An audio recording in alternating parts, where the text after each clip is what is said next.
Here is a beautiful painting sent in by a painter named Kitty. Thank you for sending in this beautiful painting.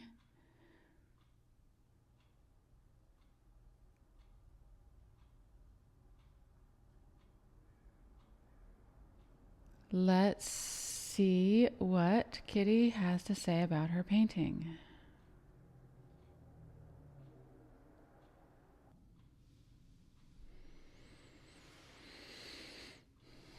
Sauvie Island is a really popular painting place that's local to me. It's in Portland. And a lot of the plein air painters go and paint there. There's so many beautiful places. So here's what Kitty says. Her intention: beautiful light, the feeling of quiet, peace, and calm. The main thing I wanted to paint was the distant blue hill. This was painted from a photograph. There wasn't much information in the shadow/dark areas. What are you satisfied with? She says, I'm pretty happy overall. I love the light. And what do you want this painting to do that it is not doing? It needs something, and I can't put my finger on what that might be. Well, I think we all know this feeling. In my painting, it's not that it's not working, it's just that it seems to somehow not be as exalted as it might be able to be.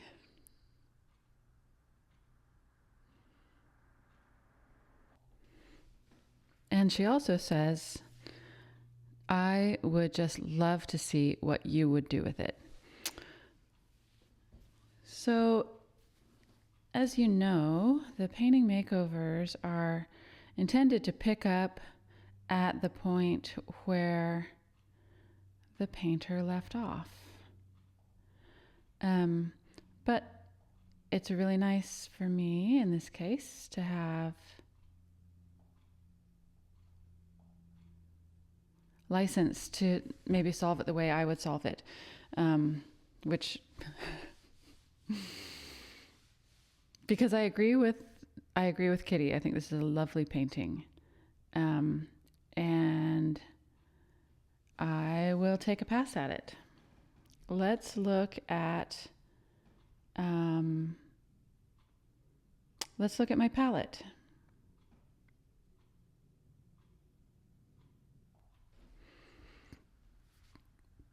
My white is the usual titanium zinc white. I'm putting a little cadmium lemon.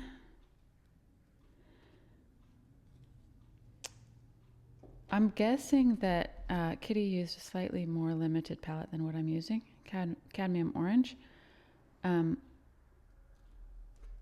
But I think it might be nice to expand the range a little bit. Quinacridone red. My lid is stuck. There we go.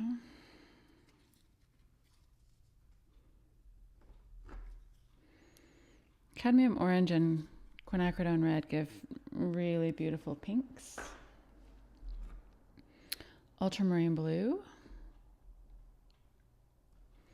Yes. There we go. And then my black is this beautiful Sennelier color called Neutral Tint.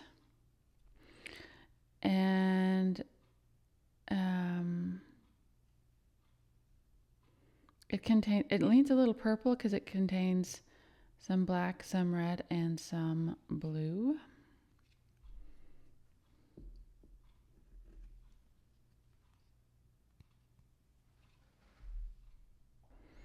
And just for the sake of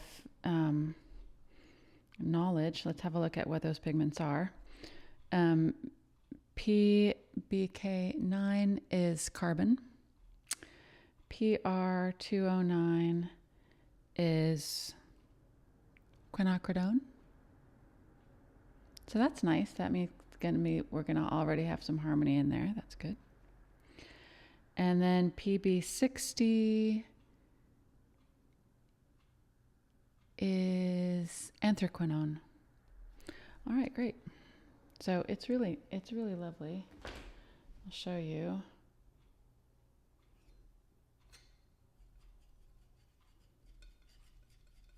Black that leans a little purple.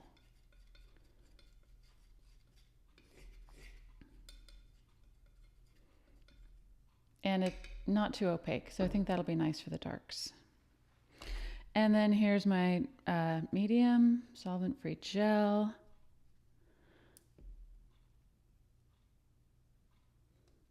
There we go. And of course my solvent is Gamsol, which is not on camera.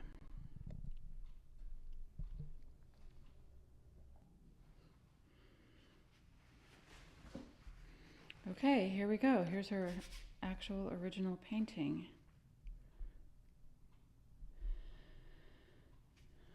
Beautiful, isn't it? All right, so my plan here is to, I also am often very frequently drawn to that distant hill. Maybe that one specifically, but in a landscape, I really love the distant hill. So, you know, it can look very blue, but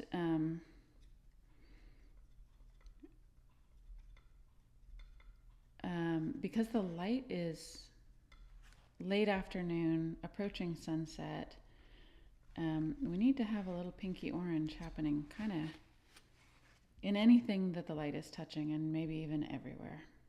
Let's make a little pink and see what happens. This is one of those combinations where on the color wheel, which I have one here, on the color wheel, quinacridone red and cadmium orange are close enough together that they maintain a very high chroma when they're mixed. And they give really beautiful pinks.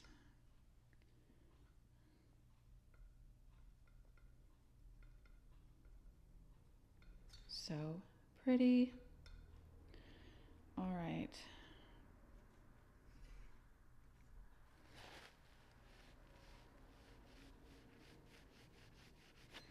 Let's make some dark purple.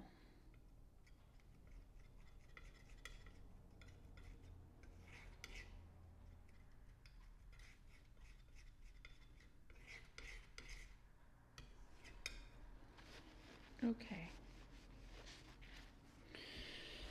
So, since, you know, Kitty mentioned, and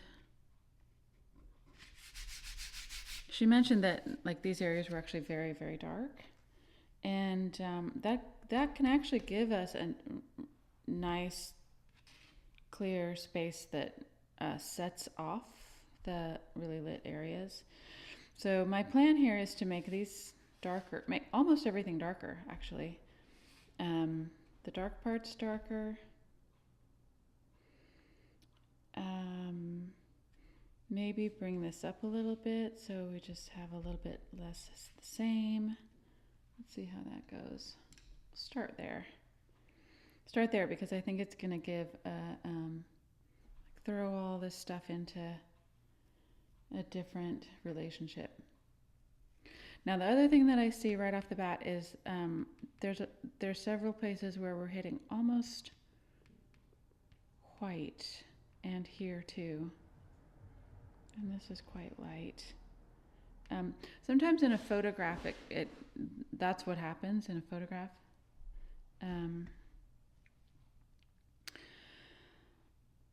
But when we paint the lights, we want to, you know, there's a point where if it's too white, it's lost color.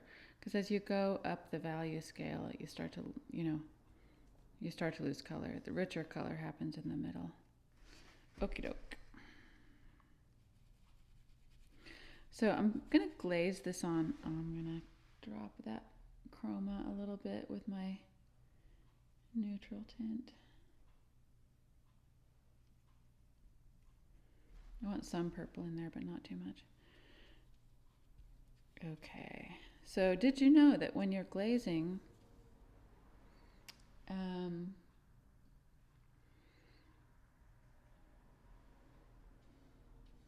the painting has to be dry, otherwise you'll be picking stuff up, you know, and smearing paint around, which you don't want to do. But just to show you, because the painting underneath is dry, the first strokes you put down are not a sure thing, you know. You can remove a lot of the paint and see a lot of what's underneath. So that's what I'm going for ultimately. And you can lay it down thin, or you can lay it down a little thicker and wipe it off, or some combination of the two. Okay, let's bring this up a little bit.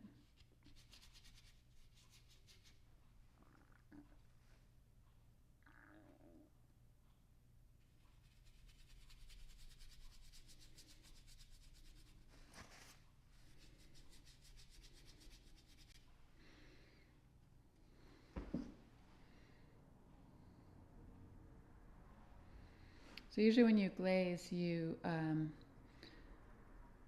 dilute the paint a little bit, but certain mediums work for that and other mediums do not. It's not a good practice to use Gamsol only or solvent only for glazing, because it dilutes the paint enough that it can't create a film, and you do want it to create a film.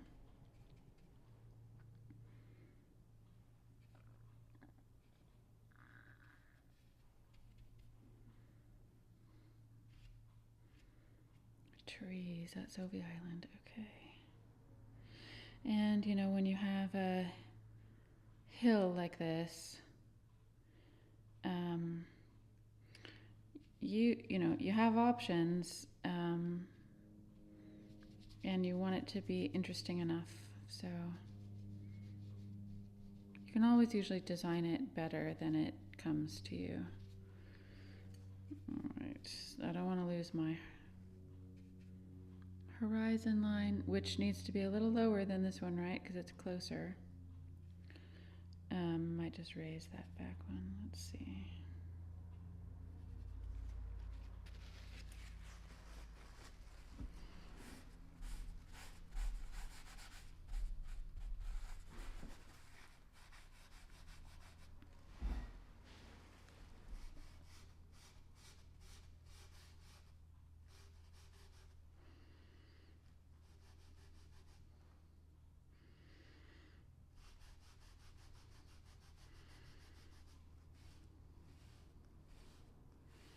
So the edges of this, it's nice that they're staying thin. I'll be able to paint into them if I want to rework that edge. But there we go. Nice, shadowy. Let's do the other side too. So I'm using a little bit of solvent-free gel, a little bit of paint, and a little bit of Gamsol, just to keep this loose enough that I can move it around. All right, this is going to be the low side. Also, since we really like this distant hill, why don't we make a little more of it and give it a little bit more space? So just open that up a little bit and maybe end this one right like here.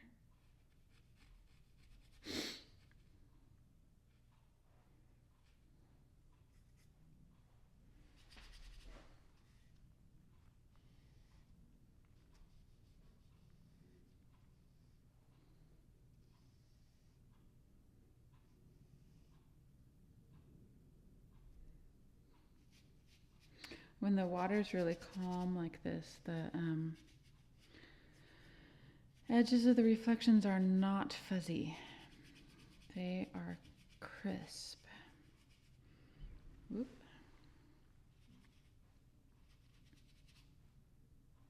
So even though over here I'm keeping them soft right now, that's because I'm going to repaint back into them.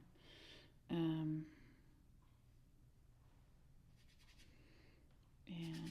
let's just get this all, just spreading out the paint. It really doesn't matter how, because since it's dry underneath, we're just going to keep moving the paint around until we get it where we want it.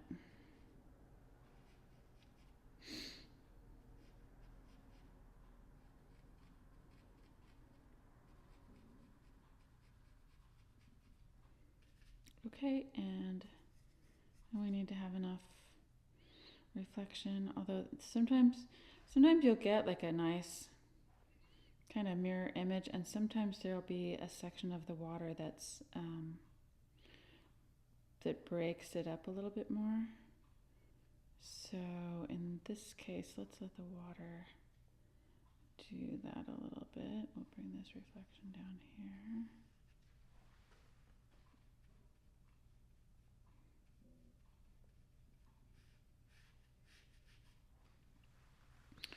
So are there any rules about reflections that we need to be aware of?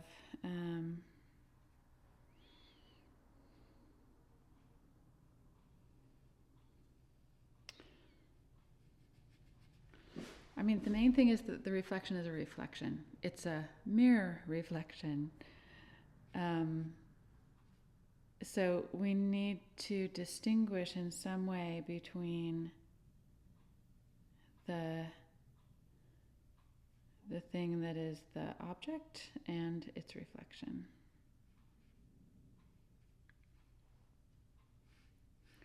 That's the primary guiding principle.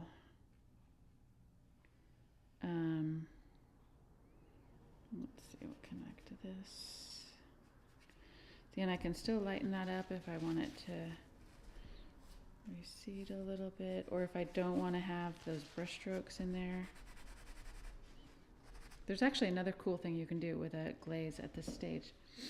Let me just get the rest of it in and then I'll do it.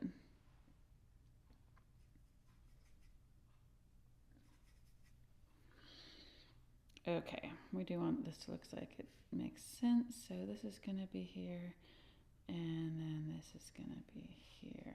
Okay.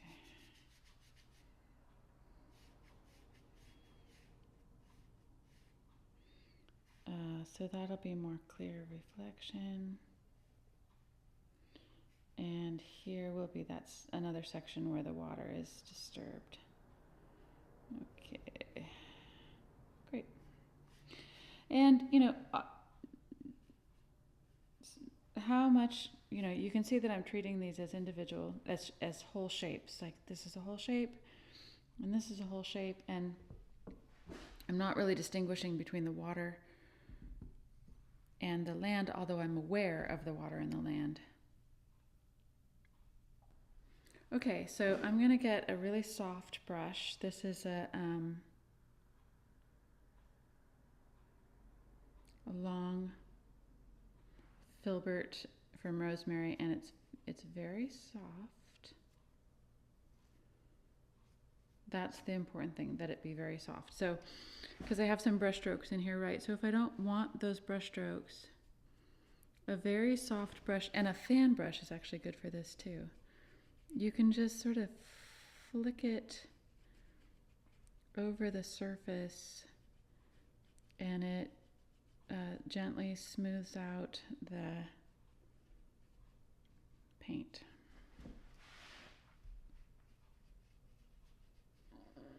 Unless there's way too much paint on there.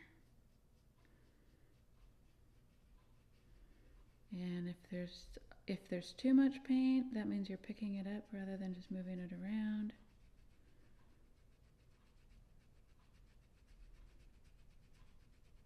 Then you just wipe off your brush.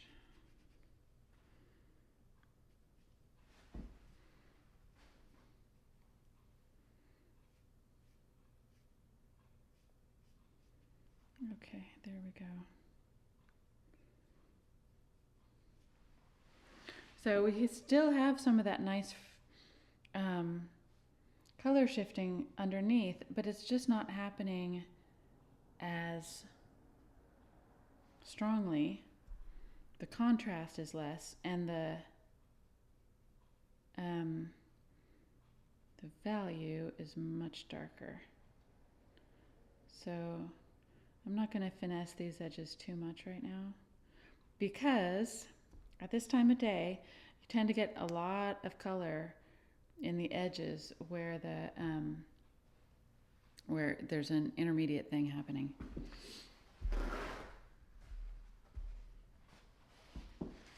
Okay, so right there you can see that by darkening the land masses, it gives me a lot more room to bring the value down a little bit in the sky and have it still be enough contrast and feel lit. So I can put more color in there now if I want to.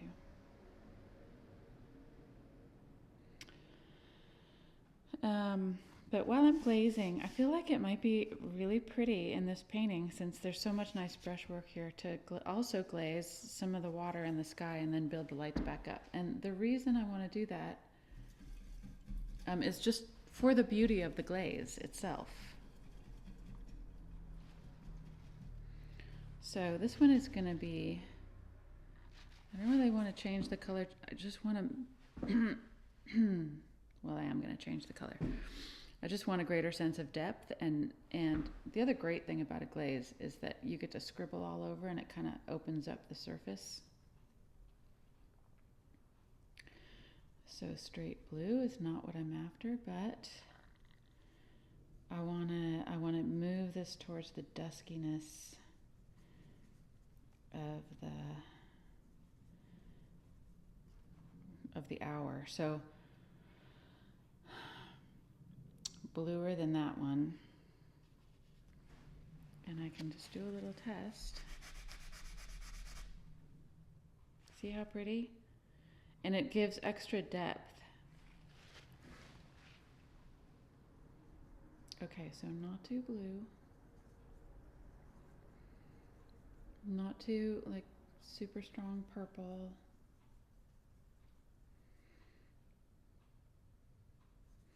And it's and I'm intentionally sticking with transparent pigments.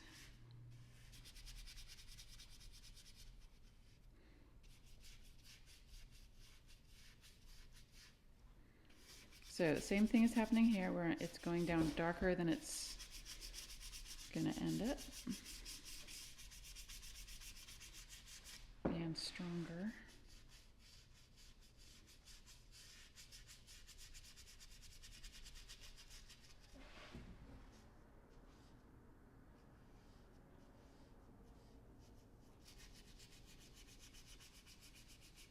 What happens over here?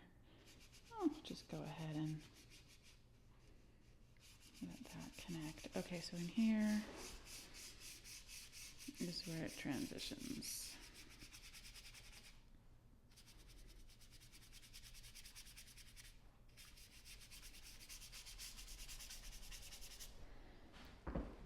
And now we'll take it off.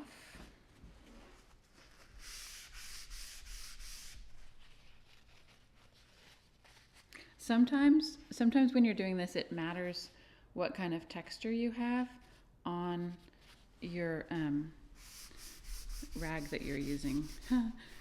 Okay.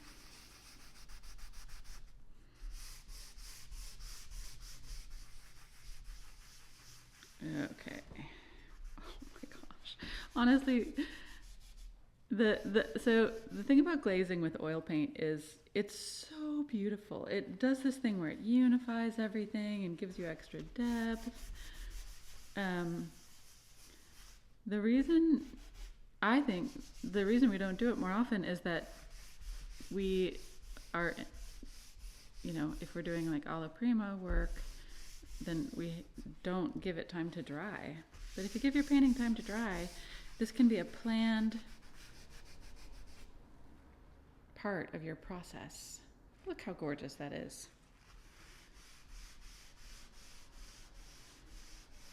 It's not significantly darker than it was. It's just a little, it just feels richer.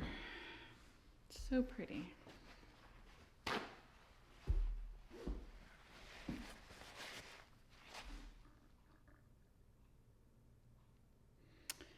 And what about the sky?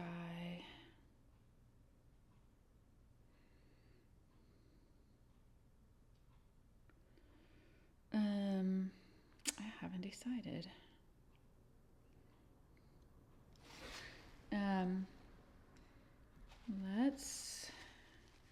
So the sky and the relation and the water have a clear relationship, and what it is that the sky is the source of the light and the water is reflecting it. So we need all the values in the water to be at least a little bit darker, never lighter.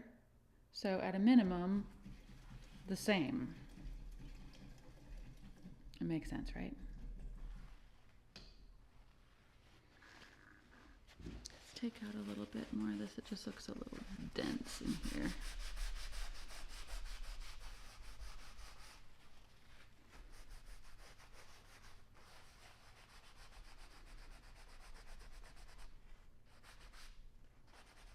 There we go. Oh my gosh, that's so pretty. Okie doke. This one I'm happy with though. All right. So why don't we address that hill? And do we want it to be like, it could be 2 layers of hill? I feel like we could make a little bit more of it. Let's see where we're going to go with the colors in the sky. Let's see where we are.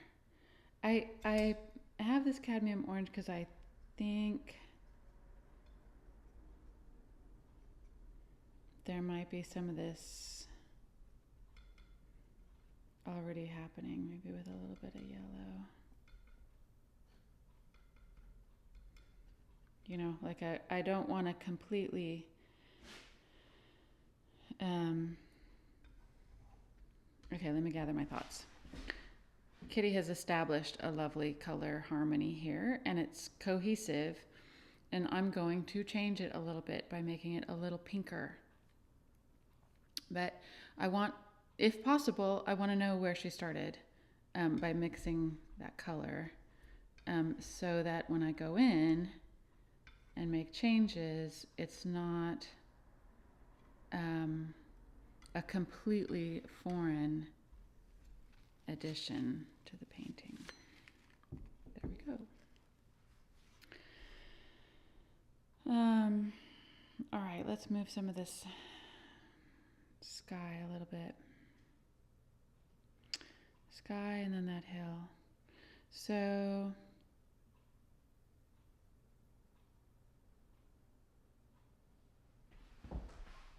okay.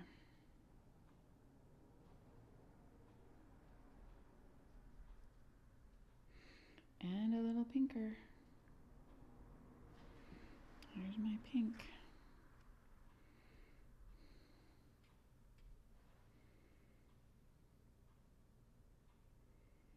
Yeah. Okay. There's also some, I think there's room for some nice intermediate stuff, you know? We don't want the whole sky to be, what, you know, this feeling of light that we love so much in the sky, it's surprising how much it relies on having some neutrals near it or in the vicinity. So here's a nice bank of pink.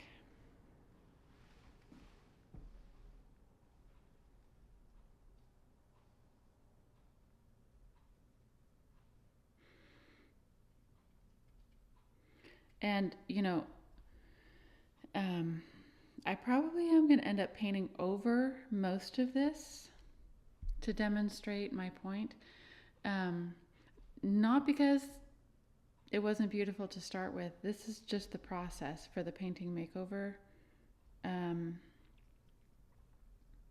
project is that the painting comes in presenting a problem, and if this were my painting, this is how I would approach it. Okay, so I want to have some richer color on the edges here. No point in putting that off. Let's see. So this is like the strongest version of this color that I can make. So let me just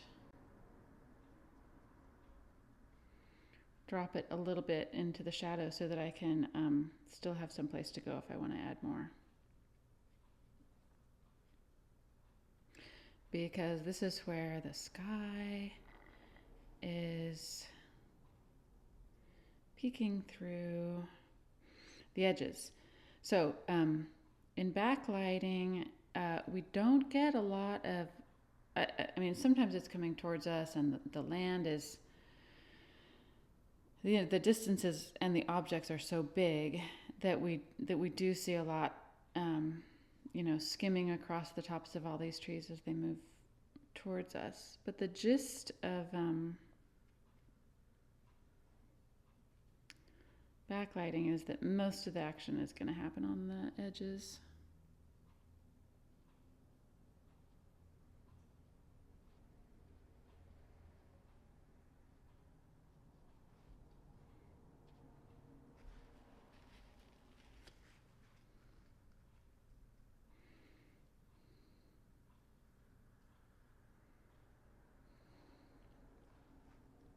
So you can see that I'm just using these trees as an opportunity to have it change. So, and I can put more color in here.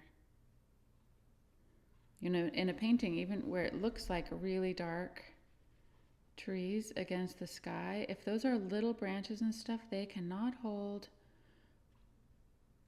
a dark value the way a big mass can.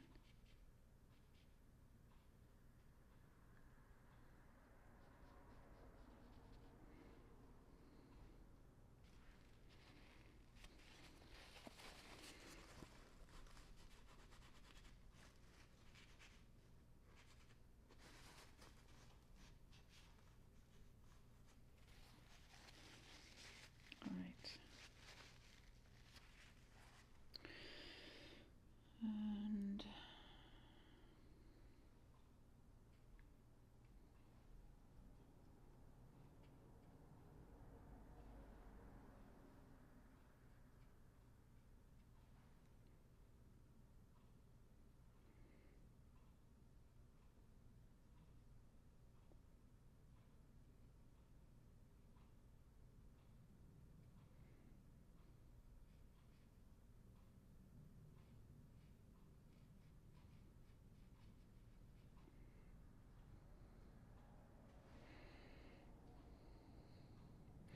so on the edge of this hill, this is a design problem we call innies and outies. It's basically a lump, and we want it to look natural, so we have some variation on here. The trick is to not have it look like rickrack, right? Perfectly even. You don't want it to look unnatural. You want it to look natural.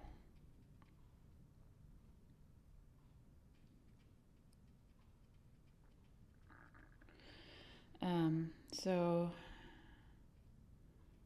repeat and vary. That is the trick. If you're doing it in real life, you have, you pull from what you can see to let that happen.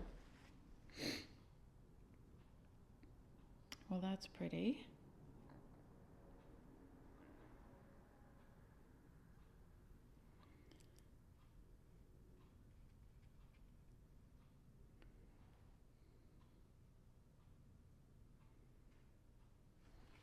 Okay, let's put some corresponding reflection in the water. So it's going to be, similar. just a little bit darker.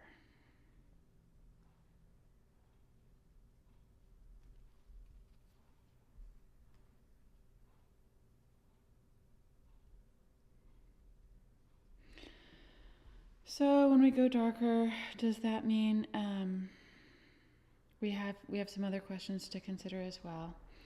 I'm going to pick up a little bit of blue with my white because I want to tone this color a little bit, just knock it off the brightest color I can make in order to just tone it down a little bit.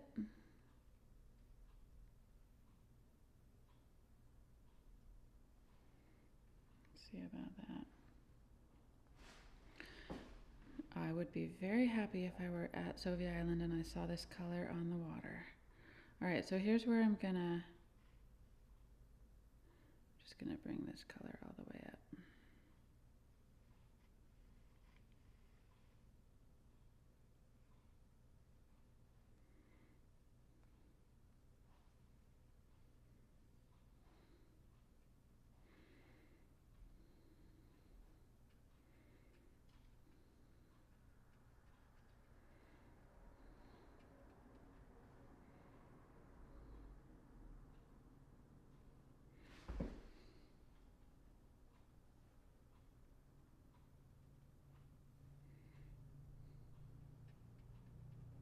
Basically, I'm looking for excuses to have it be anything but white. You know, darker than white, more color.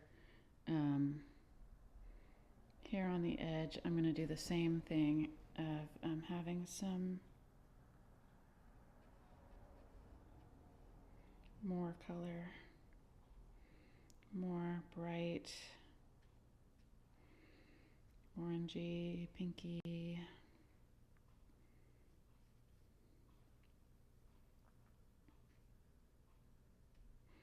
On the edge.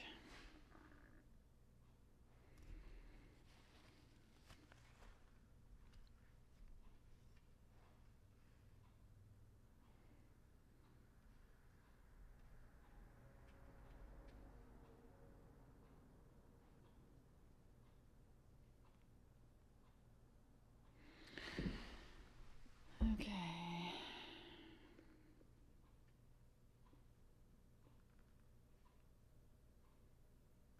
Now this section in here is an in-between. The water is a little bit more disturbed.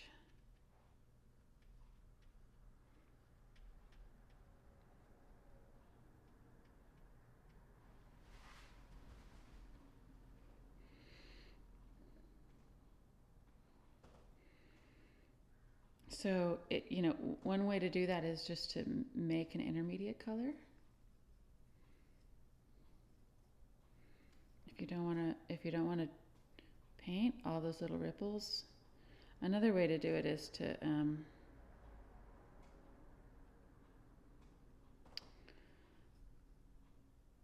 paint it one thing and then drag the brush over the top. Very effective. So it's dry, so I'm dragging the brush over what's there.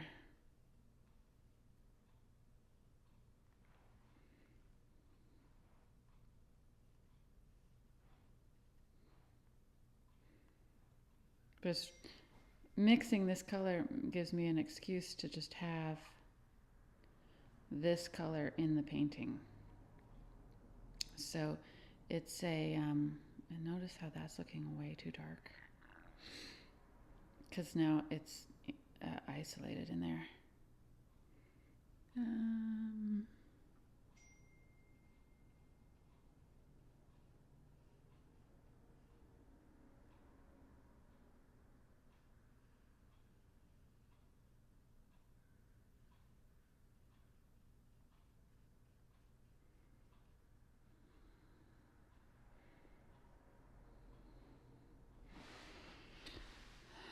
Okay,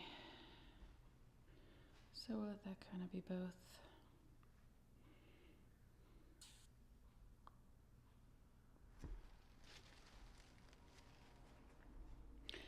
how about that hill? I think we're ready because we've got these surrounding colors. So now we know, like if we see it as this gorgeous shade of blue,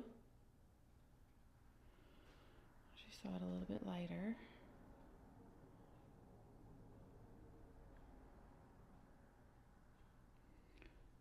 We're just going to have some of this pink in it, some of this pinky orangey stuff in it. And it'll still read as blue by virtue of being adjacent to those things because it'll be the bluest thing back there.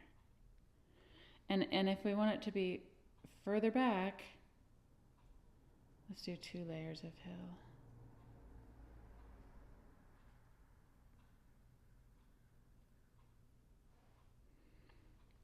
It just gets a little lighter, maybe a little pinker, but I can balance it between, you know, the blue and the orange and the pink leaning into the quinacridone.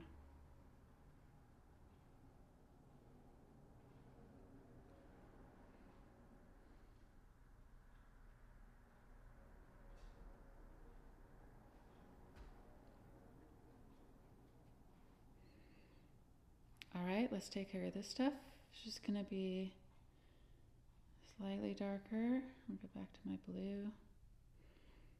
Still gonna have some of this pink in it. So, you know, how blue? Let's make it darker.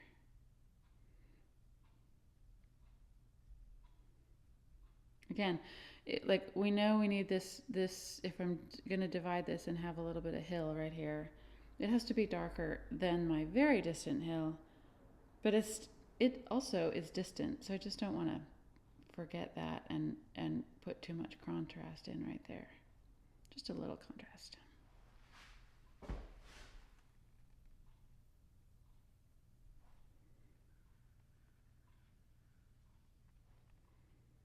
And maybe there's some action in here.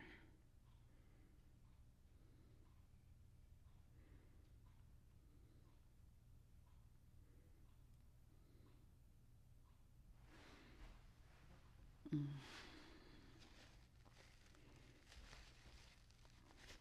feel like that got a little bit big. I'm going to make some more of my distant one.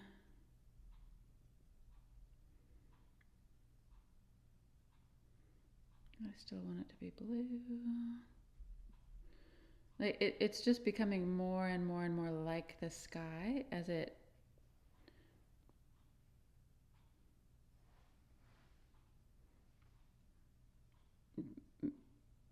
is affected by the light in the sky, the light moving through the atmosphere.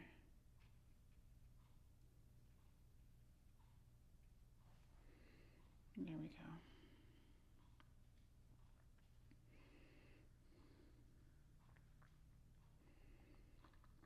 Okay, let's find room for something a little bit more neutral here. So I'm going to be up in the sky color. It's going to be blue and orange and pink. Ooh, that's very pink.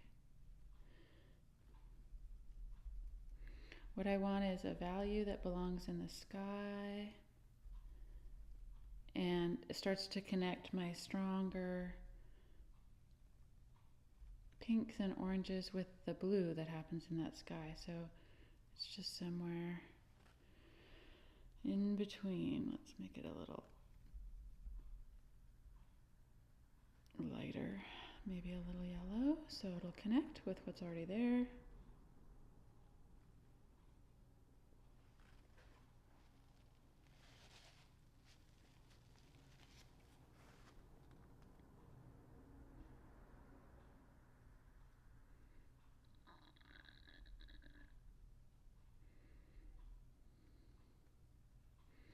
How about that? Oh my gosh. Oh, so pretty.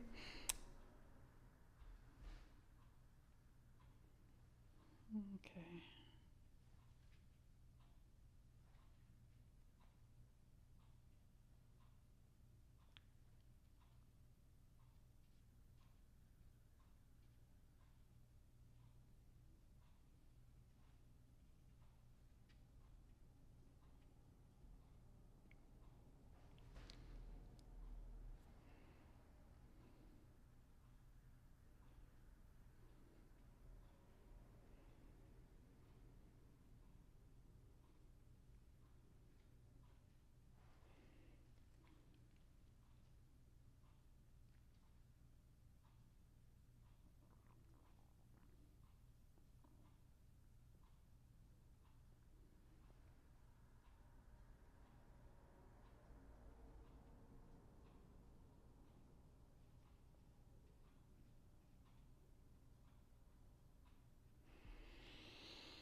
Okay, so looking at the image on the screen,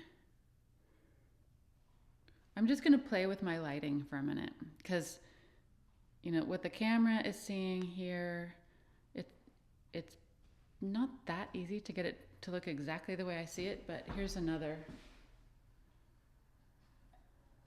If I warm this up, ooh, come here.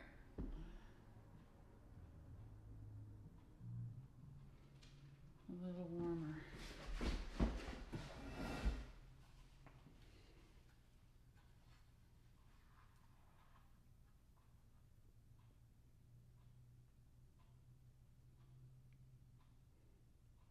Interesting, right?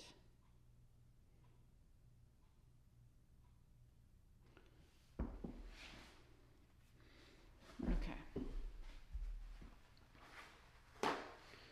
So now we can see that this really strong orange is starting to feel like it wouldn't happen like that.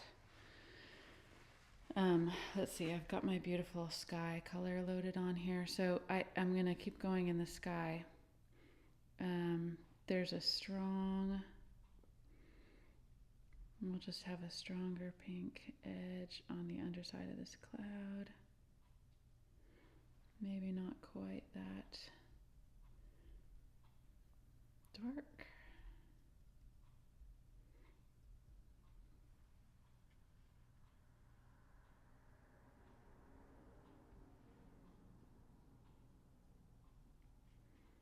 I know, it's such a shame to lose all of Kitty's beautiful brushwork. But it's a color problem, so here we go.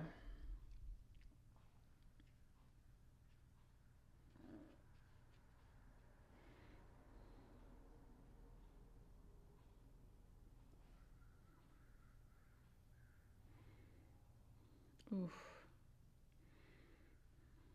Okay. Let's do this thing in the water. Also, just gorgeous color. It deepens a little bit. I don't want to go too far into that quinacridone. I feel like if I just keep a little bit of the yellow in the mix, it won't go too far from where we were.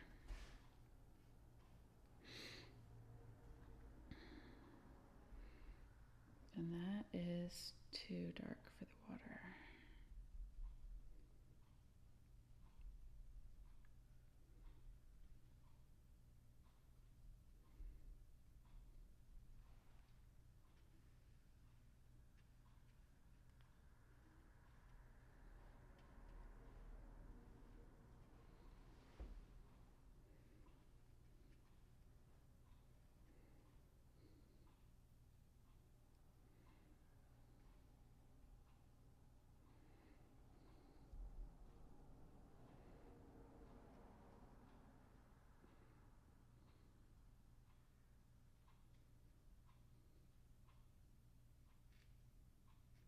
Try to make the reflection match what's happening in the tree, shape-wise.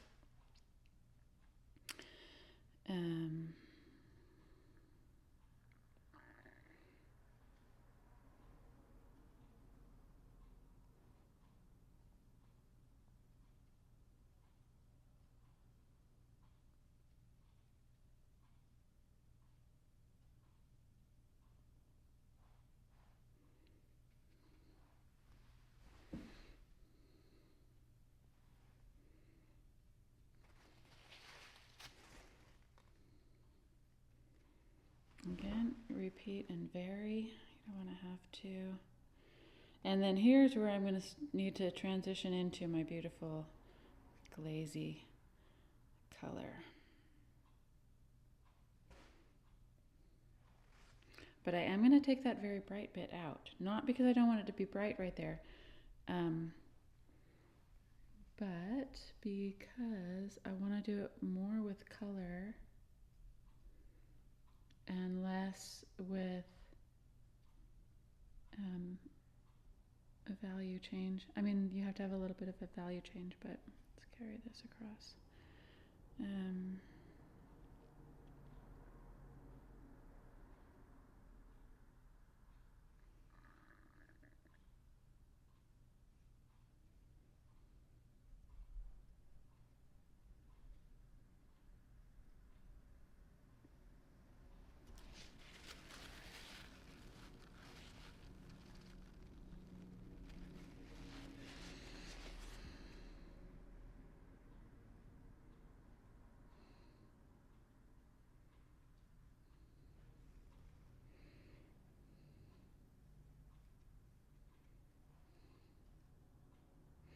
And in here, all right, I'm gonna find that and do it in a kind of opaque in between color.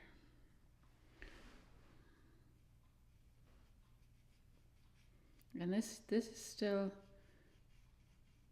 fairly wet, so I can, I can drag or I can blend into it.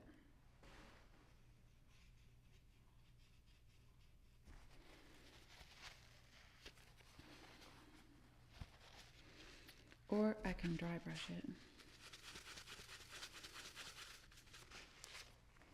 and blend it that way.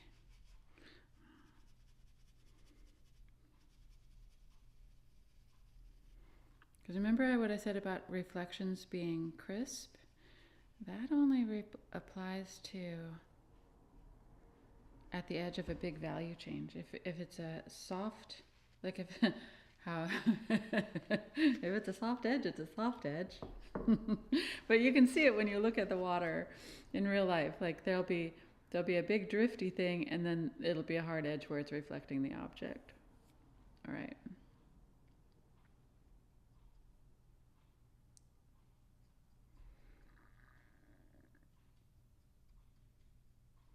So this is going to be the bright bit. Okay, it's going to be a little lighter.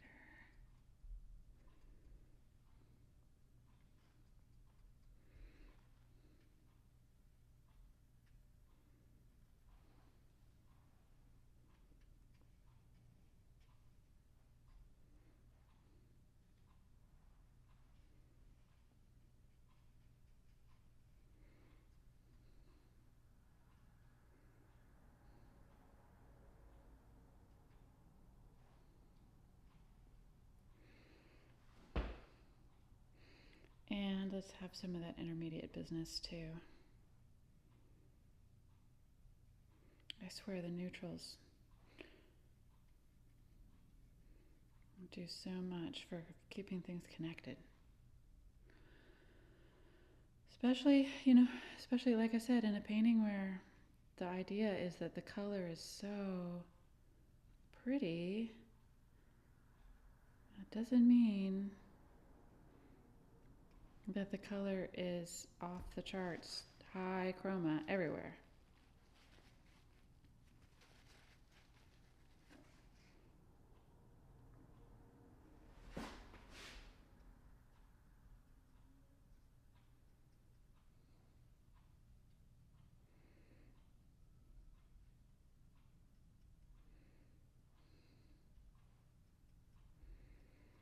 Okay, so then this transition would kind of be similar, where instead of going through this yellow or gold, just would all need to have more pink in it. So if you're wondering if you could glaze over that, it doesn't work as well to glaze strong, like to make a color change. It works really well in the in a shadowy area to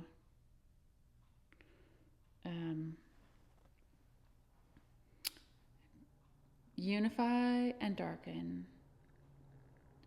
But the lights are usually better stated by being actually stated.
pinker in there.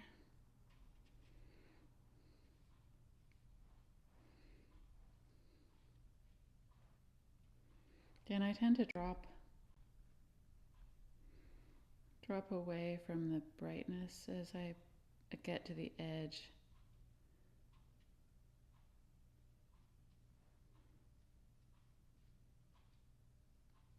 Or another way to say that is like look for a way to put my brightest bit sort of more central. Okay. Let's move up into this beautiful sky. We're moving away. See how it's just like a little of everything, but exactly the right amount. So we're making that a little pinker.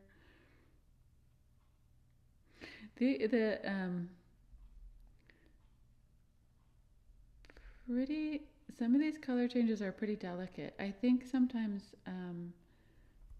let's start over down here. I think sometimes seeing it done can be a little deceptive, just in terms of, like, I don't know. I have so much experience that goes into my guesses.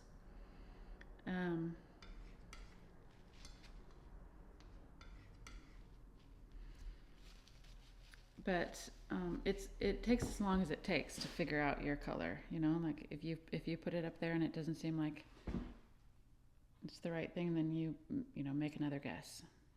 Keep going. Let your last guess inform you, though.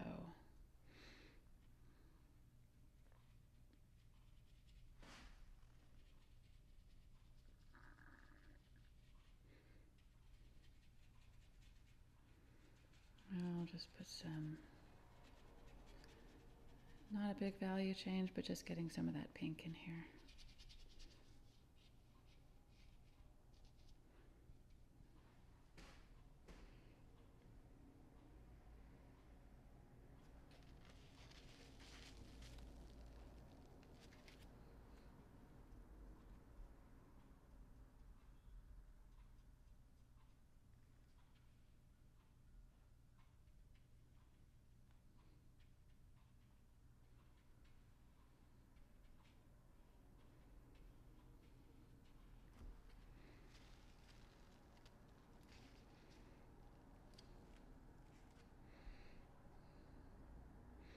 I think putting a little bit more of this strong edge color in these trees is going to do more for our little distant hill back there.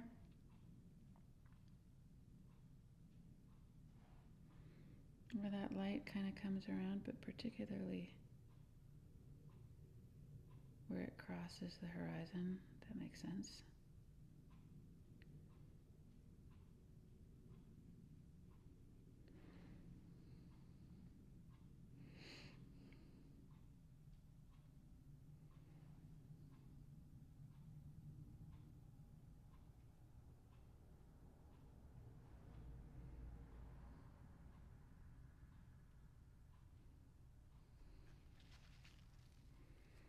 Okay.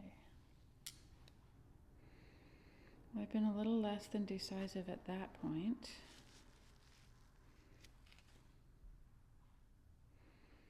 Let me put that in.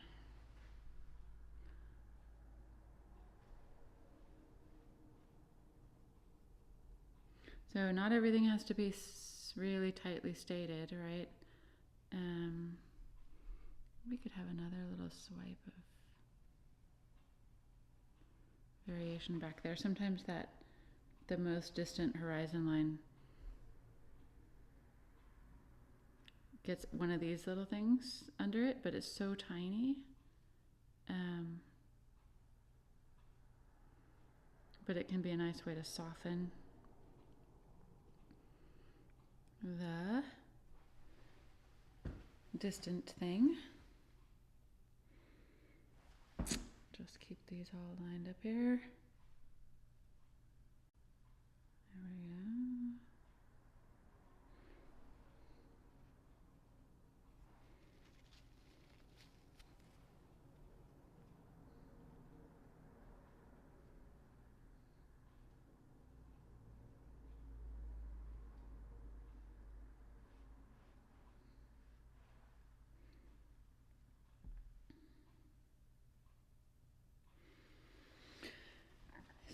So I have a little bit of the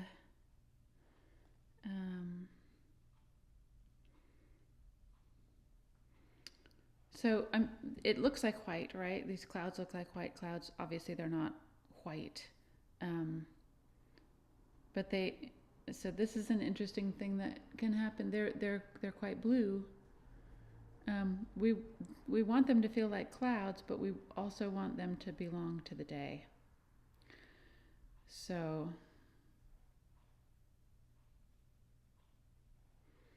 putting them more in this sort of pink range is what's going to do that. And they don't have to be strong pink, especially as they move up here.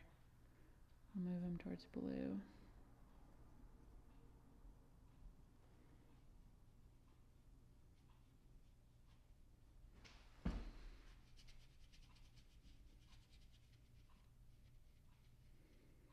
So one way to think about color harmony is, particularly in a situation like this where the color of the light is so clear. You know, the beginning and the end of the day, the color of the light is so clear. So if you can identify that, in this case, this sort of pinky orange, one way to approach it is just to put some of that in everything, and at whatever value is appropriate.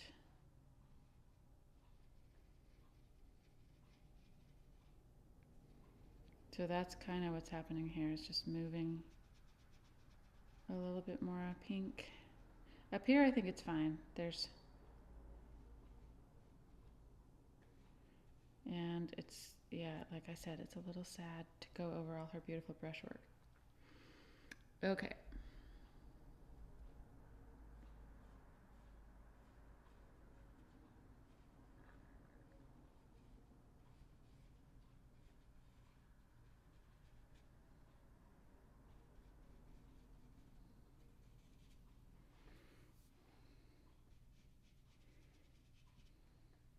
I like how it's so soft.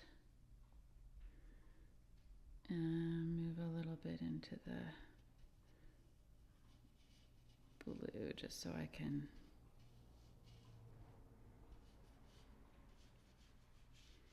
keep all these edges from being too active.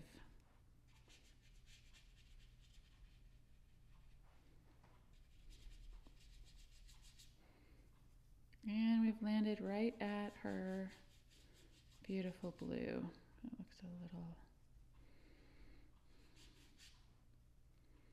There we go, the beauty of ultramarine with some other stuff in it.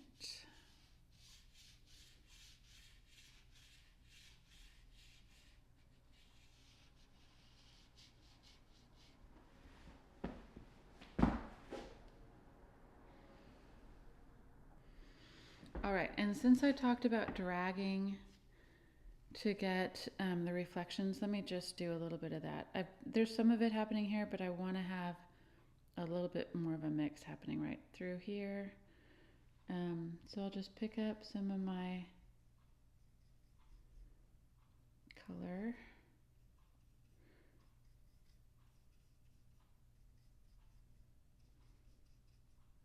But I am modulating it a little bit.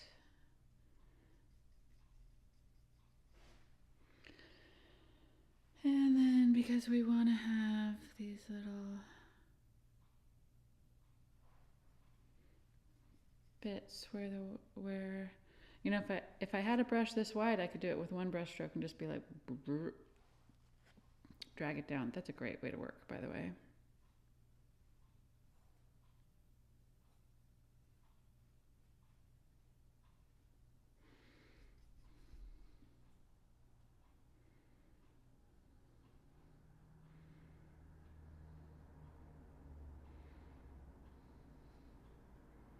And then it's exactly the way I think of the surface of the water. It goes like this, and like this.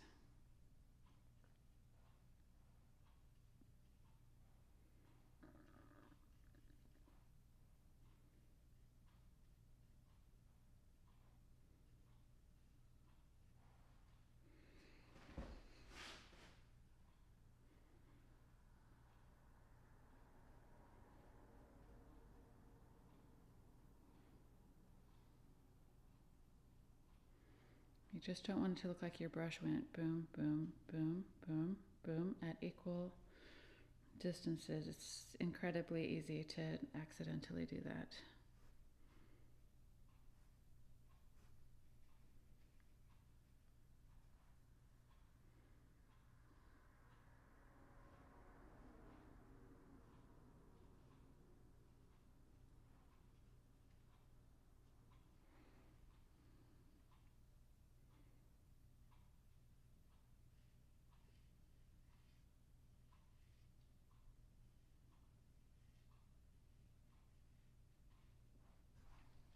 There we go.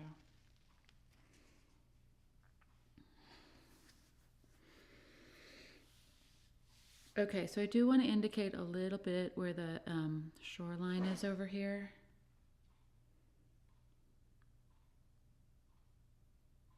I think I moved this one quite a bit closer than it originally was. I think it was up here. And I do think it makes sense to have this one be further away and this one be a little closer. Maybe I should fix that. Fix, don't fix it, paint it.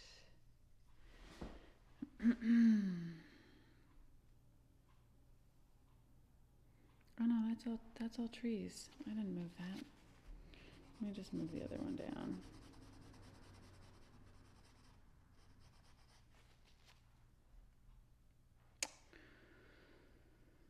All right, so I want to be pretty dark. Really just hint at this. And it looks like it's happening right there. That's really not where I want it, is it? It's more like here.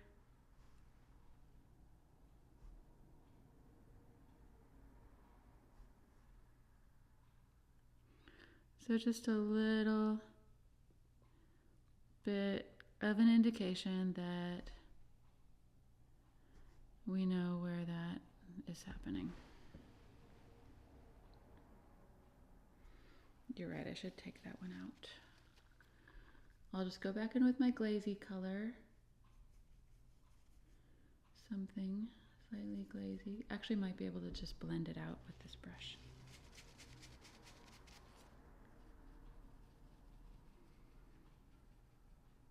There we go. Ooh, it looks like there's mist on the water. Let's put some mist on the water. I'll just take this nice misty color.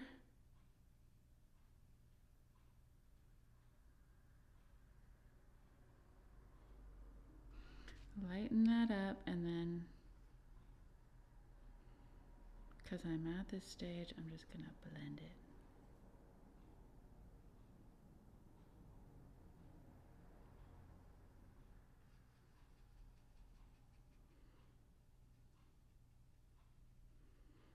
Mist. Put a little bit of mist over there.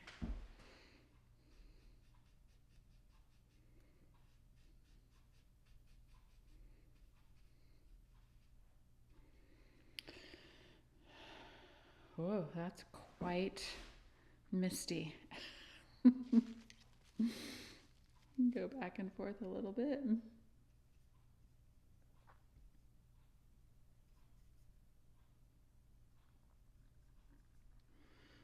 I bet you guys didn't know that I ever paint this way.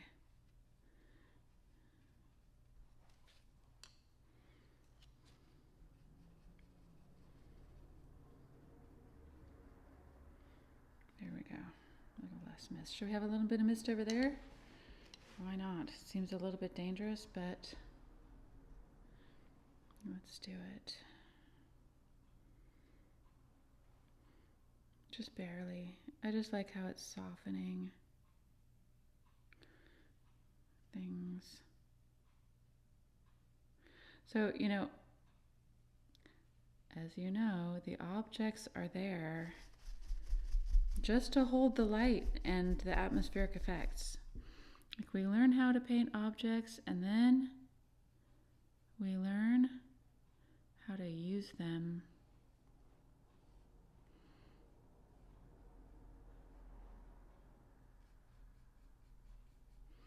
To describe lighting conditions we love. Mist, there's some mist. It could happen. Let's put a little bit over here too.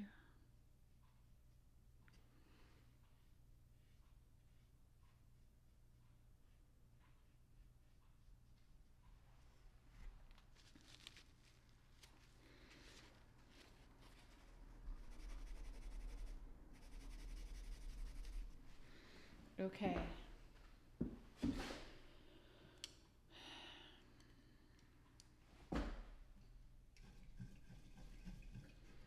So my guess is that right now, if you have been watching this, you very likely have some ideas about some finishing touches, about some places where the color has ended up, and that is a good thing. If you have ideas, that gives you, for one thing, it's so, like, it just means that your observation and your understanding is active. So that is right where we want things to be. But I feel that this is complete as a lesson. Let's have a little before and after. Let's go back and look at what it was like before.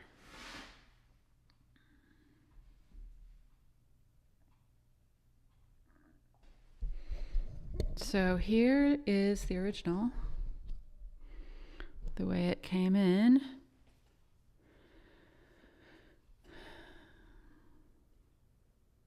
There's actually some really nice effects here. We like it.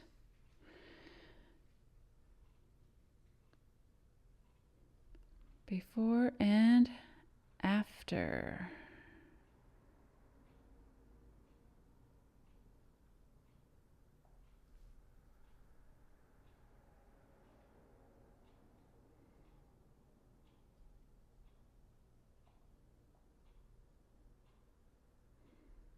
Is it all in the picture? There we go. So this is an oil painting on paper. So the edge was taped off, and in the after picture you can see that. Here's before again. Like, it does have a much greener coloring overall. You know, the color harmony is perfectly harmonious, going back and forth between that orangey gold and the blue. So we would expect to see green in there. And this one just adds that pink flavor.